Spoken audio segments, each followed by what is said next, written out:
اور نازیوں اور ہٹلر نے ظلم ڈھائے، مگر اس میں ان مسلمانوں کو کیا قصور جو بس یہ جانتے ہیں کہ ہم نے آنے اور ان کے ملک پر قابض ہو گئے، تو وہ اس صورتحال کو قبول نہیں کریں گے۔ امریکی مصنفین لکھتے ہیں کہ آج اسرائیل مشرق وسطیٰ کی سب سے بڑی فوجی طاقت ہے۔ نہ صرف روایتی جنگ کے حوالے سے اسرائیل کے پاس ہمسایہ ممالک کی نسبت بہترین فوج ہے، بلکہ اسرائیلی خطے کے اکلوتی ایٹمی طاقت بھی ہے۔ اردن اور مصر اسرائیل کے ساتھ امن معاہدے پر دستخط کر چکے ہیں۔ جنگ جو ہے سعودی عرب نے بھی امن کی پیشکش کی ہے۔ عراق 3 تباہ کن جنگوں کے نتیجے میں ختم ہو چکا ہے۔ شام روس کی سرپرستی سے محروم ہو چکا ہے۔ ایران تو وہ نہ صرف سینکڑوں میل دور ہے، بلکہ اس نے آج تک کبھی اسرائیل پر براہ راست حملہ نہیں کیا۔ کیا فلسطین اس کے اختلافات کے باعث تقسیم کا شکار ہے؟ اسرائیل نے آج تک کوئی جنگ نہیں لڑی۔ اسرائیل کے قیام اور آزادی کے بعد شروع ہونے والی باقاعدہ لڑائی میں عربوں کو شکست ہوئی۔ جون 1967 کی 6 روزہ عرب اسرائیل جنگ میں مصر، اردن، شام اور عراق مل کر بھی اسرائیل کا کچھ نہیں بگاڑ سکے۔ اکتوبر 1973 کی جنگ میں اسرائیل کو غیر متوقع حملے کے باعث آغاز میں پریشانی ضرور ہوئی، لیکن مجموعی طور پر اس لڑائی میں بھی اسرائیل کا پلہ بھاری رہا۔ بیشتر عرب ممالک یا تو انتہائی کمزور ہو چکے ہیں یا اسرائیل سے سفارتی تعلقات قائم کر چکے ہیں۔ تو ان حالات میں یہ دعویٰ کیسے کیا جا سکتا ہے کہ اسرائیل دشمنوں میں گرا ہوا ہے اور اس کی سلامتی کو خطرہ لاحق ہے؟ یہودی لابی کی طرف سے ایک اور دلیل یہ دی جاتی ہے کہ اسرائیل چونکہ اس خطے کا واحد جمہوری ملک ہے، اس لیے امریکی امداد کا مستحق ہے۔ حالانکہ جمہوریت کبھی امریکی انتظامیہ کی اولین ترجیح نہیں رہی۔ امریکہ اپنے مفادات کے پیش نظر نہ صرف ڈکٹیٹروں کی حمایت کرتا رہا ہے، بلکہ امریکی ایما پر کئی ممالک میں جمہوری حکومتوں کا تختہ الٹ دیا گیا۔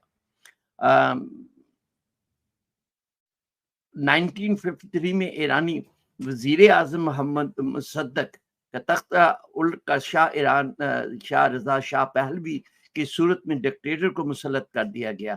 فلسطینی حماس کی منتخب حکومت نہیں چلنے دی گئی۔ تو صورتحال یہ ہے کہ ہم اس کا سلسلہ یقینی طور پہ آگے بھی بڑھائیں گے اور اس کی بات چیت اس کے بارے میں کرتے رہیں گے ہم۔